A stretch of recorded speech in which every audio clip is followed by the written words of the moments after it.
Baca kitab suci, doa tiap hari, doa tiap hari, doa tiap hari. Baca kitab suci, doa tiap hari kalau mau damai. Kalau mau damai, kalau mau damai. Glory haleluya, baca kitab suci, doa tiap hari kalau mau damai. Kalau mau tumbuh, kalau mau tumbuh. Glory haleluya, baca kitab suci, doa tiap hari kalau mau tumbuh. Glory haleluya, baca kitab suci, doa tiap hari kalau mau berkat, kalau mau damai.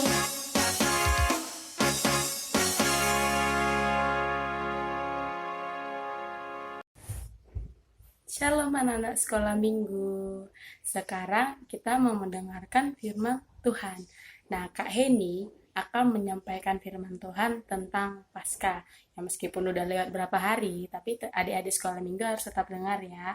Kita mau belajar tentang Paskah. Nah, jadi kakak mau cerita nih, gimana kebangkitan Tuhan Yesus. Kakak mau ambil cerita dari kitab Markus. Nah, pada waktu itu setelah kematian Tuhan Yesus di kayu salib, Tuhan Yesus itu dikuburkan. Kuburan pada zaman itu tidak seperti sekarang. Kuburan pada zaman itu seperti gua. Jadi ada pintu masuknya. Terus di dalamnya itu seperti ruangan, hanya ya seperti gua pada umumnya. Terus ada tempat pembaringan. Nah, di tempat pembaringan itulah Tuhan Yesus dibaringkan. Mayat Tuhan Yesus dibaringkan. Nah, itu setelah kematian Tuhan Yesus. Tapi yang kita belajar sekarang saat kebangkitannya. Pagi-pagi benar, saat matahari masih mengintip, masih kelihatan kayak pagi-pagi banget lah. Nah, jadi pada waktu itu Maria Magdalena dengan ibu-ibu yang lain, mereka datang membawa rempah-rempah. Mereka berencana untuk merempah-rempahi Tuhan Yesus dan meminyaki mayat Tuhan Yesus. Mereka datang ke kubur. Sampai di perjalanan, di tengah perjalanan mereka saling berbincang. Siapa yang akan membukakan? Mereka bingung satu dengan yang lain. Mereka saling bertanya, namun mereka tetap berjalan. Hingga pada akhirnya, dekatlah mereka ke pintu kubur. Tapi mereka terkejut, mereka heran. Loh, kok pintu kuburnya terbuka? Loh, kok batu penutupnya terguling? Mereka kaget, mereka heran. Dan pada waktu itu, mereka langsung berlari memasuki kubur Yesus. Mereka melihat tempat pembaringan Tuhan Yesus. Tuhan Yesus sudah tidak ada, hanya tersisa kain kafannya saja. Mereka bingung, kemana Tuhan Yesus pergi? Tiba-tiba muncullah seorang malaikat Tuhan. Malaikat Tuhan dengan baju yang berkilauan. Dia datang dan berkata, "Jangan takut."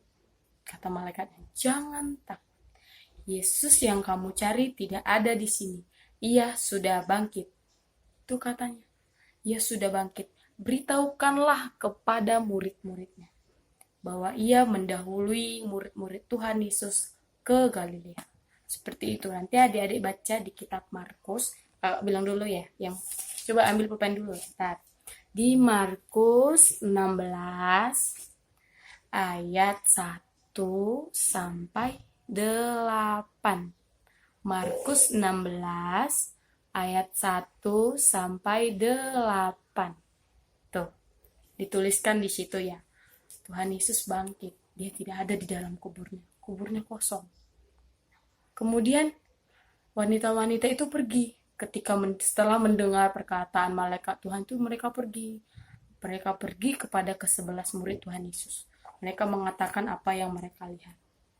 Nah, apa sih yang kita pelajari dari kebangkitan Tuhan Yesus ini? Yang bisa kakak bagi itu ada 2 poin melalui kebangkitan Tuhan Yesus. Yang pertama, kebangkitan Tuhan Yesus bagi kita mendatangkan yang namanya sukacita. Kebangkitan Tuhan Yesus itu mendatangkan sukacita buat kita anak-anak Tuhan. Kita harus bersukacita karena Tuhan Yesus sudah bangkit. Itu yang pertama. Kalau kita bersukacita, kita bergembira, orang lain bakal lihat, teman-teman bakal lihat. Ya ampun, anak sekolah minggu Gereja Bukit Syani Manuel tuh bener-bener bersukacita gitu. Orang-orang akan senang melihat kita bersukacita. Tuhan Yesus bangkit agar kita dipenuhi sukacita. Kita tidak bersedih-sedih lagi akan kematiannya, tapi kita bergembira. Kita menang, kita dan senang. Tuh, poin yang pertama ya, catat ya. Kebangkitan Tuhan Yesus mendatangkan sukacita bagi anak-anak Tuhan.